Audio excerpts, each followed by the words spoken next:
জামায়াত ইসলাম নির্বাচনে হেরে গেছে তার সমস্যা নাই, একটি দল হারতে পারে, কিন্তু জামায়াত ইসলাম যে তাদের এত নেতা কর্মীদের এত বিপদে ঢেলে দিছে, এটার দায়ভার কি জামায়াত ইসলাম নিবে না? জামায়াত ইসলাম যে এত সুশীলগিরি দেখায়, এত সুশীলতা দেখায়, এটার দায়ভার কিন্তু তাদের নিতে হবে। এই প্রায় গত 6 মাস থেকে জামায়াত ইসলামের কর্মীরা গ্রাম অঞ্চলে কতটা কষ্ট খেয়ে না খেয়ে, ঘুমিয়ে না ঘুমিয়ে এই জামায়াত ইসলামের বিজয়ের জন্য তারা মাঠে ময়দানে সবসময় সামিল ছিল। কিন্তু জামায়াত ইসলামের বড় বড় নেতা কর্মী আমিররা এটার কি পদক্ষেপ নিছে, তাদের জন্য কি রেখেছে?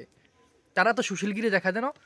গতকালকে যেন জামায়াত ইসলামের এত গ্রামের অঞ্চলের এত কর্মীদের হামলা করেছে বিএনপি। জামায়াত ইসলাম কি পদক্ষেপ নিয়েছে প্রথমে? যখন দেখতে জামায়াত ইসলাম যখন দেখছে তারা হেরে গেছে বা হেরে যাওয়ার পথে, তারা প্রথমে ফেসবুকে এবং কি সংবাদ সম্মেলন করে অন্তত এটা পোস্ট দেওয়া দরকার ছিল, আমরা হেরে গেছি বা হেরে যাবো সমস্যা নাই, আমাদের কোনো কর্মী নেতা কর্মীদের গায়ে যেন কোনো বিরোধী দল হামলা না করে। কিন্তু জামায়াত ইসলাম প্রথমে একবারও কি এটার কোনো বিবৃতি দিয়েছে? না। যখন অনেক মানুষ আহত হয়েছে, হত্যা হয়েছে, অনেক কর্মীদের বাড়িঘর দুয়ার পুড়িয়ে দিয়েছে, তারপর তাদের চোখ ঘুম ভাঙছে, তারপর তারা সংবাদ সম্মেলন করে মানুষকে পিটানোর পরে, মানুষকে হত্যার পরে, তাদের ঘর আগুন ধরিয়ে দেওয়ার পরে তারপর তাদের ঘুম ভাঙছে, তারপর তারা সংবাদ সম্মেলন করে। এটা দায়ভার কিন্তু জামাত ইসলামকে নিতে হবে। এরকম সুশীলগিরি দেখালে জামাত ইসলাম চলবে না।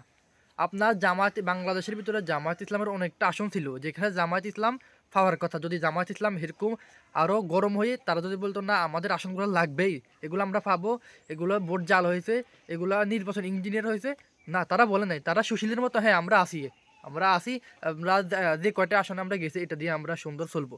জামাতের আমির কিছুক্ষণ আগে একটা ফেসবুকে সংবাদ সম্মেলন করেছে এবং সেখানে বলেছে ইনশাল্লাহ আমরা যত আসন পেয়েছি এটা নিয়ে আমরা সন্তুষ্ট, আমরা এটা নিয়ে সংসদ যাব, আমরা আমাদের কাজকর্ম চালু করব।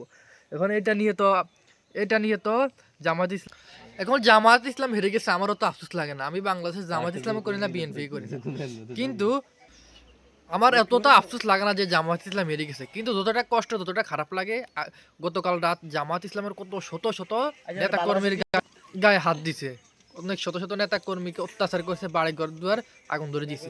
এটি আমার কাছে বেশি হতাশাজনক, বেশি দুঃখজনক। এখন যারা বিএনপি করেন, আমার আইডিতে বিএনপির অনেক মানুষও আছেন, যারা বিএনপি করেন, আপনারা অন্তত মনের থেকে কথাটা বলেন যে জামাত ইসলাম যদি ক্ষমতা আসতো, আপনাদের কোনো নেতা কর্মীর গায়ে কোনো সময় কি একটা আঘাত করতে পারতো? আপনারা ক্ষমতা আসেন, অন্তত আপনাদের মন থেকে এটা বলেন। আপনারা, আমি জানি যারা বিএনপি করেন তারাও মন থেকে জানেন যে জামাত ইসলাম ক্ষমতা আসলে আপনাদের কিচ্ছু হতো না, আপনাদের গায়ে একটা ফুলের টোকা পড়তো না, আপনাদের কিচ্ছু হতো না, কিন্তু আপনারা সেটার মূল্যবোধ ধরে রাখতে পারেন নাই। আপনাদের নেতা তারেক রহমান, যিনি সবাইকে বলে দিয়েছে যে ভিন্নধর্মী যারা অন্য দলের রাজনীতি করে তাদের গায়ে যেন কেউ হাত না দেয়, তাদের অত্যাচার কেউ না করে, কিন্তু আপনারা আপনাদের চেয়ারম্যান তারেক রহমানের কথা শুনেননি, আপনারা আপনাদের বিএনপির বড় নেতাদের কোনো কথা শুনেননি, আপনারা আপনাদের মতো অত্যাচার সন্ত্রাসগিরি চালিয়ে যেতেছেন। ধন্যবাদ।